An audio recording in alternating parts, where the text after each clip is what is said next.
Jelaskan tentang analisa laporan keuangan pada PT Anugrah Kagum Karya Tbk. Sebelum masuk ke penjelasannya, saya akan memperkenalkan terlebih dahulu tentang anggota dari kelompok liabilities.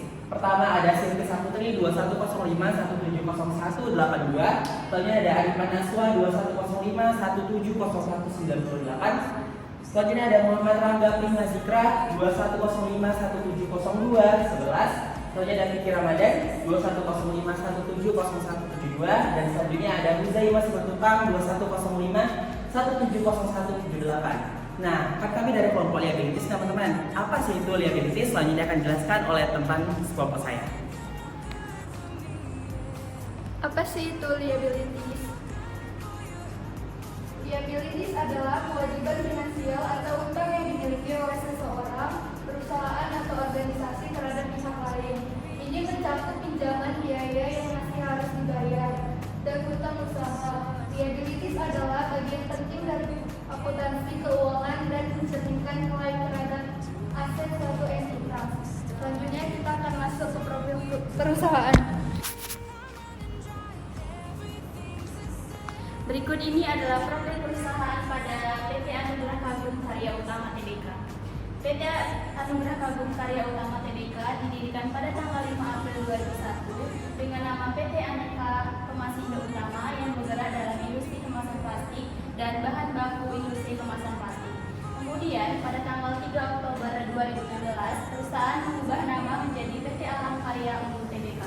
Perusahaan tergabung dalam kelompok usaha Grup AKKU. Perseroan memulai usahanya secara komersial pada tahun 2001. Saat ini, perusahaan bergerak dalam bidang perdagangan barang dan jasa umum yang meliputi investasi pada bidang jasa, manajemen perhotelan melalui entitas tanah.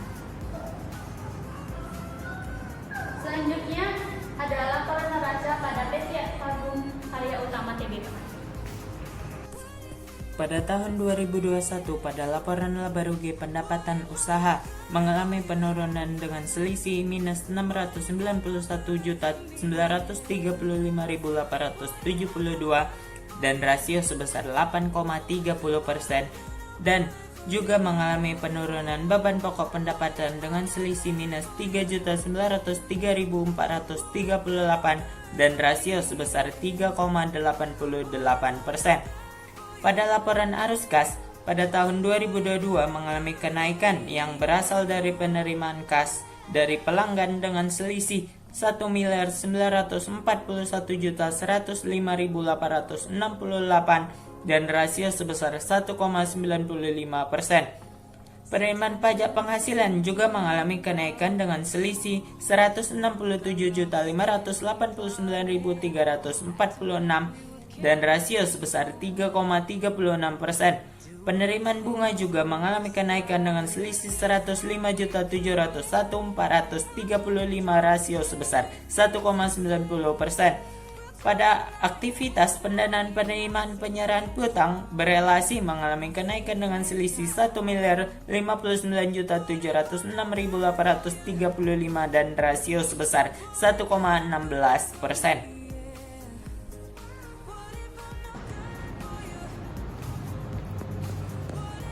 Baiklah, di sini saya akan menjelaskan history prestasi yang pertama. Pada tahun 2022, akibat perusahaan mengalami peningkatan sebesar 1,24%. Kenaikan tersebut disebabkan karena adanya kenaikan pada salah satu angka yang terdapat pada aktiva lancar maupun aktiva tetap.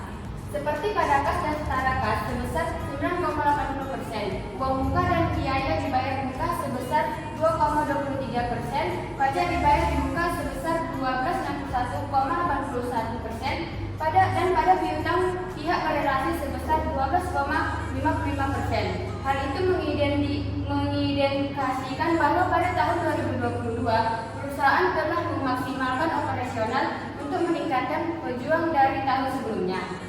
Dari sisi neraca, pada tahun 2022, utang perusahaan mengalami kenaikan sebesar 3,44% yang disebabkan oleh peningkatan utang jangka pendek dan utang jangka panjang, yang artinya pendapatan dengan utang perusahaan tersebut semakin banyak, dan pada sisi modal perusahaan mengalami kenaikan juga sebesar 0,03%. Maka dari itu, penting bagi perusahaan untuk mengelola tingkat utang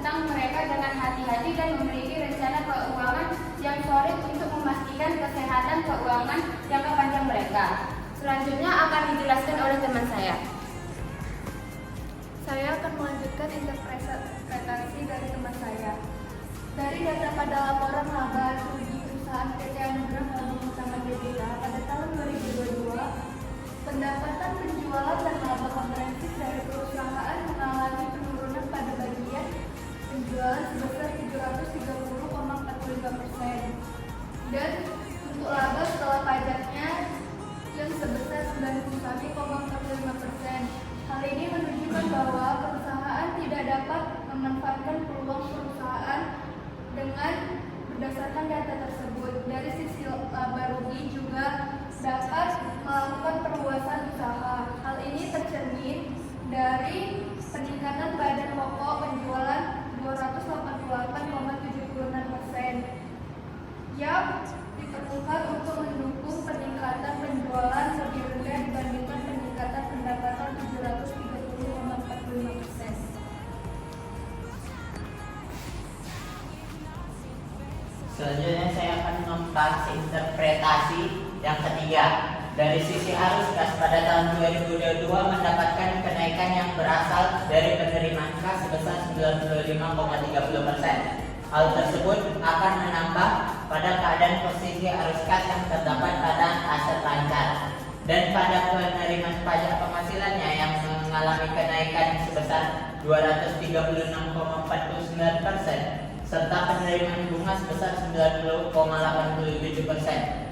Dari data tersebut menggambarkan bahwa aliran kas masuk perusahaan lebih besar dibandingkan dengan kas sebelumnya dan dapat menambah modal perusahaan untuk kegiatan operasional berikutnya. Dengan meningkatkan modal, maka kegiatan produksi dapat ditingkatkan dan diharapkan dengan meningkatnya jumlah produksi, maka penjualan juga akan dapat meningkat.